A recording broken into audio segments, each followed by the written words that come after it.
ஒரு நபருக்கு சாபம் இருக்கு அப்படின்றது எப்படி தெரிஞ்சுக்கல முடியும்? கண்டிப்பா சாபம் இருக்கவங்க யாராவது ஒருத்தவங்ககிட்ட எவ்வளவு நல்லது பண்ணாலும் திட்டு வாங்கிக்கிட்டே இருப்பாங்க. திட்டு, ஏச்சு, இந்த சொல்லுவாங்க.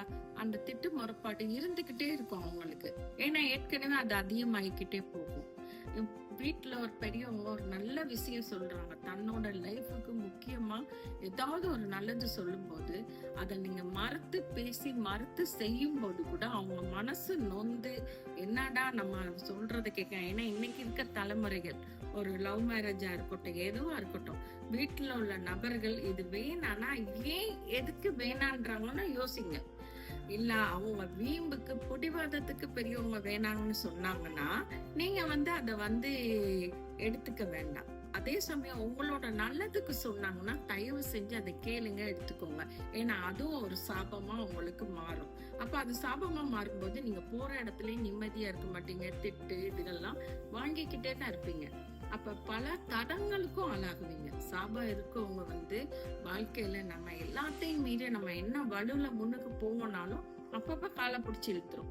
அப்ப நீங்க போன இடத்துக்கே திரும்ப திரும்ப நிப்பீங்க. இத நம்ம இந்த அளவுக்கு நம்ம பாதிக்கப்படுவோம். இதை நம்ம நிவர்த்தி பண்றது எப்படி? இந்த சாப நிவர்த்தி பண்ணணும்னா ரொம்ப ஈஸியா நீங்க நிறைய விஷயம் செய்ய வேணாம். நீங்க ஏதாவது பழமையான பெரிய கோயில்களுக்கு போங்க. சாப நிவர்த்திக்குன்னே கோயில்கள் இருக்கு. அப்படித்தான் போகணும்னு இல்ல. உங்களுக்கு போக முடியாட்டி உங்க ஊர்ல உள்ள பழமையான கோயில்கள், இன்க்ளூட் சொல்லப்போனா சுசீந்திரம் மாதிரி பழமையான கோயில்கள்ல போயிட்டு அமர்ந்து, ஏன்னா அங்க பிரம்மா, விஷ்ணு, சிவன் எல்லாருமே இருக்காங்க. அந்த 3 பேர் இருக்க கோயில்ல பழமையான சக்தியான கோயில்ல போய் உட்கார்ந்து 1 மணி நேரம் உட்கார்ந்துருங்க. உட்கார்ந்து என்னோட இந்த தடங்களுக்கு ஏதாவது எனக்கிட்ட சாபம் இருந்தா அதை நிவர்த்தி பண்ணி கூடன்னு மனசால உருகி வேண்டுங்க.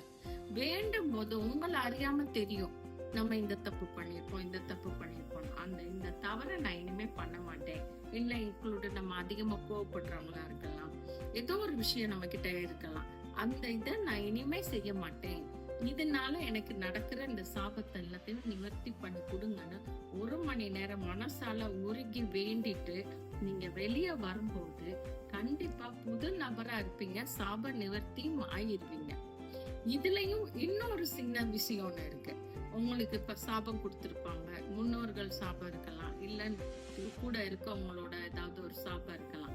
அது உங்களை சார்ந்து இருக்காம இருக்க நீங்க என்னைக்கு சாபம் வாங்குறீங்களா அன்னைக்கு நீங்க உடுத்திருக்க உடைய தலைய சுத்தி வீசிருங்க. அதே அமைப்புல, அதே முக அமைப்புல, அதே தலை செய்வுதல், அதே மாதிரி ட்ரெஸ் பண்றத ஒரு குறைஞ்சது 27 நாள் இல்ல ஒரு 3 மாசத்துக்கு பண்ணாதீங்க. அப்ப அவங்க கொடுத்த வாக்கு உங்க பக்கத்துல உங்களுக்கு சேர முடியாது. இதுக்கு ஒரு உதாரணம் சொல்ல போனா சுசீந்திர கோயில்ல பாவைகள் இருப்பாங்க.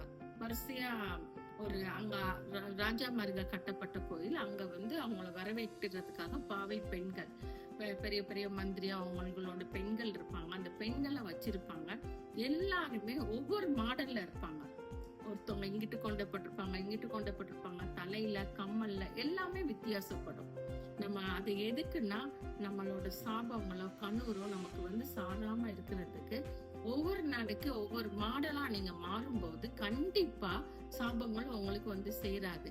ஏன் யோசிச்சு பாருங்க, நல்ல பீக்ல வர்ற ஒரு நடிகர் நல்ல படம் 100 நாளைக்கு மேல ஓடுது, அடுத்த படமும் அவருக்கு ஓடும். அவருக்கு சாபம் இருக்காதா? கண்ணூர் இருக்காதா? ஏன் அவர் மாடல் மாத்துறாரு. தன்னோட அப்படியே ஃபேஸ் கட்டுல இருந்து, முடியில இருந்து, ட்ரெஸ்ல இருந்து மாடலை மாத்துறாரு. அந்த மாடலை மாத்தும் போது சாபமோ கண்ணூரோ அண்டவே அண்டாது.